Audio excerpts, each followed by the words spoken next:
SMC રેડનો મામલો હત્યાના પ્રયાસની કલમ હટાવવા રજૂઆત ઘણા નિર્દોષ લોકોની પણ અટકાયત કરવામાં આવી હોવાનો આક્ષેપ કરાયો છે। વેરાવળમાં કોળીવાડા વિસ્તારમાં એસએમસી દ્વારા રેડમાં કોંગ્રેસના ધારાસભ્ય વિમલ ચુડાસમા દ્વારા આગેવાનો સાથે રાખી જિલ્લા પોલીસ વડાને રજૂઆત કરવામાં આવી હતી। આ સમગ્ર બનાવમાં બીએનએસની 109(1) કલમ હેઠળ 200ના ટોળા સામે ગુનો નોંધાયો છે। તે બાબતે ધારાસભ્ય દ્વારા રજૂઆત કરવામાં આવી હતી। તટસ્થ ન્યાયિક તપાસ કરી તે મુજબનો ગુનો ન બનતો હોય તેથી તે કલમ દૂર કરવા રજૂઆત કરવામાં આવી હતી। ધારાસભ્ય વિમલ ચુડાસમા દ્વારા રજૂઆતમાં જણાવ્યું હતું કે એસએમસી દ્વારા જે રેડ કરવામાં આવી હતી તેઓ સાથે કોઈ મહિલા પોલીસ પણ રાખવામાં આવી ન હતી। આ ઉપરાંત 200ના ટોળા સામે જે ગુનો નોંધવામાં આવ્યો હતો તે બાબતે ધારાસભ્ય દ્વારા જણાવ્યું હતું કે વિડીયોમાં માત્ર 20થી 30 લોકો દેખાય છે। આ સિવાય જે ફાયરિંગ થયું તેનો અવાજ સાંભળીને આસપાસના લોકો બહાર આવ્યા હોય જેથી નિર્દોષ લોકોના પણ નામ ઉમેરવામાં આવ્યા હોય। આ ઉપરાંત બીએનએસની કલમ 109(1) લગાવવામાં આવી હોય જેની ન્યાયિક તટસ્થ તપાસ કરી દૂર કરવા રજૂઆત કરવામાં આવી હતી। ધારાસભ્યએ જણાવ્યું હતું કે વિડીયોમાં જે લોકો દેખાય છે તે એકબીજાને મુક્ત કરવા માટે રજૂઆતો કરે છે। આમ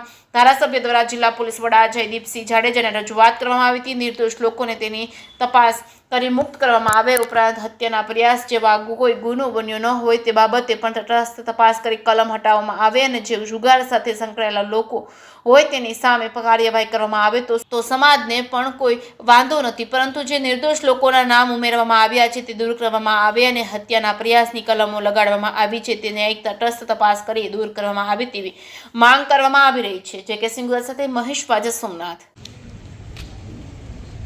મારું નામ વિમલ ચુડાસમા છે। નેવું સોમનાથના ધારાસભ્ય તરીકે સેવા આપું છું। ત્યારે આજ રોજ વેરાવળ અને કોળી સમાજના પટેલશ્રીઓ, કોળી સમાજના પ્રમુખશ્રીઓ અને તમામ પાર્ટીના લોકો દ્વારા સમાજ દ્વારા આજે અમે એસપી શ્રી ગીર સોમનાથ જિલ્લાના એસપીશ્રીને આવેદનપત્ર આપવા માટે આવેલા। 8 તારીખના રોજ જે એસએમસી દ્વારા જે રેડ પાડવામાં આવેલી હતી અને જે જુગારધામમાં જે જુગાર રમતા હતા એની ઉપર લીગલી કાર્યવાહી થાય તો અમને કંઈ વાંધો નથી, પણ જે ખોટી રીતે જે નામ લખવામાં આવ્યા છે, જે એસએમસીને જે તેમના બાતમીદાર દ્વારા ખોટા નામ આપવામાં આવ્યા છે અને જે બાતમીદાર હોય એ ઘણીવાર એમને પોતાને વાંધો હોય છે અને પોતાને વાંધો હોય છે તો એમનાય નામ લખવામાં આવ્યા છે। ત્યારે અમારે એસપીશ્રીની રજૂઆત હતી કે આ નામ જે ખોટી રીતે નાખવામાં આવેલા છે એ નામ કાઢવામાં આવે અને એ જે બીજી જગ્યાએ હોય તેને સીસીટીવી ફૂટેજના આધાર ઉપર કાઢવામાં આવે, લોકેશનના મોબાઈલના લોકેશનના આધાર ઉપર કાઢવામાં આવે અથવા કંઈ સ્થળનું જે સ્થળ ઉપર હોય તેનું રોજકામ કરી અને નામ કાઢવામાં આવે।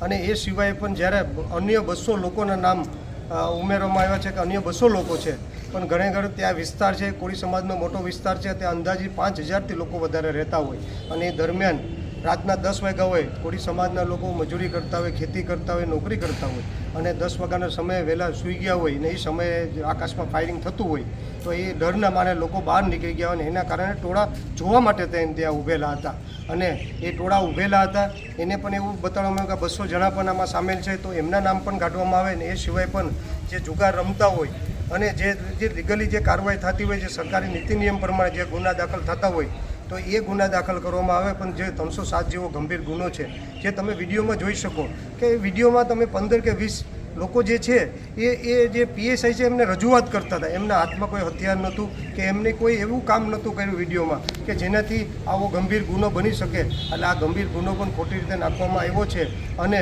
એ સિવાય પણ તમે જુઓ તો આટલા મોટી સંખ્યામાં ત્યાં લોકો હોય અને ત્યાં 200 લોકો લખેલા હોય, પણ ખરેખર તમે વિડીયોમાં પણ જોઈ શકો તો 20 લોકોથી વધારે નથી। એ પણ ત્યાં પીએસઆઈને રજૂઆત કરતા હોય ને એ પણ કહેતા હોય કે અમારા ઘરવાળાને જવા દો એવી રજૂઆત કરતા હોય અને એ આધાર ઉપર પણ જો 307 લખવામાં આવી હોય તો એ પણ દૂર કરવામાં આવે। ફરી મારી વિનંતી છે કે ખોટી રીતે નામ લખવામાં આવ્યા એ દૂર કરવામાં આવે, 200 જેટલા નામ જે વધારાના છે એ પણ દૂર કરવામાં આવે, 307 જેવી કલમ દૂર કરવામાં આવે એવી અમે એસપી શ્રી ગીર સોમનાથ જિલ્લાને રજૂઆત કરી છે અને રજૂઆતના આધાર ઉપર અમે તમામ આગેવાને સત્ય વાત કરી છે અને મેં પણ ત્યાં રૂબરૂ સ્થળ ઉપર જોઈ અને લોકોને પૂછ્યું છે ત્યારે અમને એસપી શ્રી દ્વારા ખાતરી આપવામાં આવી છે જે સત્ય હશે એમાં 100% તેમનો સાથ સહકાર રહેશે।